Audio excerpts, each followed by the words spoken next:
We built an army of AI agents and taught them to work together, and we taught them to do it in English. That, it turns out, may have been a mistake, because one strange change, letting them skip language entirely, just pushed a free, tiny AI model up 13 points on competition-level math, while using 75% fewer tokens for about the price of a coffee. Today, we look at why the smartest thing two AIs can do is stop talking. Chapter 1. The Agent Explosion. The number of AI agents on the internet is exploding, and the promise is genuinely incredible. An agent that books you the cheapest flight, runs around the clock managing your schedule, or continuously scans a codebase for security holes and patches them on its own. That's the dream. But there's a catch, and it gets worse the more agents you add.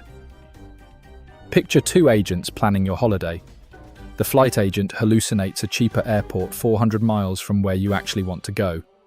The hotel agent helpfully books something super cheap right next to it, and super cheap usually means non-refundable. Congratulations, you now own a hotel room you will never see. Most of these failures come down to one hard problem, getting agents to coordinate. So how do we fix the way they talk to each other? Chapter 2. Lost in translation. Here's how agents communicate today. The first one does some work, packs it up into a sentence, and hands it to the next. To do that, it has to write out full text, decoding its thoughts into tokens one word at a time. Then the next agent has to read that text and re-encode it, turning words back into numbers it can actually think with. Every single handoff is a round trip.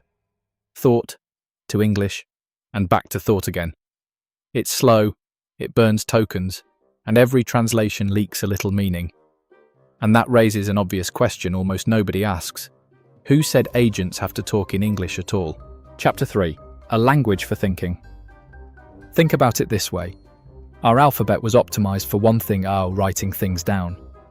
It was never optimized for thinking. We even have brain-to-text interfaces now that turn raw thought straight into letters proof that thought doesn't have to become words first. So this paper asks, why force agents through English? Instead, let them pass their raw internal state, the undecoded numbers inside their minds, directly to the next agent. No sentences, no tokens, just one agent's thinking, handed straight to the next. The researchers call it cross-agent latent state transfer. The rest of us can call it what it is, linking their brains. Planner, critic, solver, all sharing one continuous train of thought instead of mailing each other letters. It's a clean idea, but does it actually work? Chapter 4. The results. It works. On competition-level math problems, accuracy jumps from 73% to 86%. And remember, these are free, sub-10 billion parameter models, not giant frontier systems. Now here's the part that earns a Michelin star. Token usage drops by about 75%. 3/4 of the words simply evaporate into the latent space because the agents never bother spelling their thoughts out loud. So a small, cheap model lands in striking distance of much bigger, far more expensive ones on hard math. And the cost to train this whole setup, roughly $4.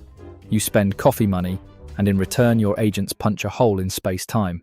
But it gets even more interesting. Chapter 5. A new scaling law. This might hand as a brand new scaling law. With language-based agents, more chatter mostly means more cost. But here, more rounds of latent thinking actually means better results. The agents keep refining the answer for the same compute budget. There is a sweet spot though. The researchers found an optimal thought length of around 80 steps. Past that, you don't get much extra value.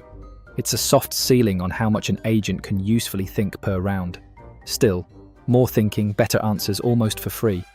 So is there a catch? There's always a catch. Chapter 6. The catch. 2 honest caveats. First, this was tested on smaller models. We don't yet know if it scales to the big ones. If it does, it's a genuine game changer. If it doesn't, well, it still puts small models on steroids. Second, and this one is subtle, each agent's role is trained by a giant teacher AI. So you have to ask AU, are the results this good because of the brain linking AU, or just because of brilliant coaching from that teacher? Good question. The researchers ran the controlled test, give the exact same teacher to other architectures, and this one still comes out on top. So the brain linking itself is doing real work. The code and models are free just remember it's early, rough, and still very much research. So step back. For decades we assumed intelligence had to be expressed in language because that's how we do it. But language was built for humans talking to humans, not for machines thinking with machines. This paper is an early glimpse of what happens when we stop forcing AI to translate every thought into words just so another AI can translate it back. Skip the round trip and you get more accuracy, a fraction of the tokens, and a new lever to scale AU for the cost of lunch. It's rough, it's small, and it's far from proven at scale. But the direction is the thing to watch. The next leap in AI might not come from a bigger model AU, but from agents that finally stop talking and start thinking together. If you want to actually understand where AI is heading AAU, not just the hype AAU, subscribe. It's the single biggest thing that helps the channel grow. Next time, the quiet race to give AI a memory that doesn't reset every conversation. We'll see you then.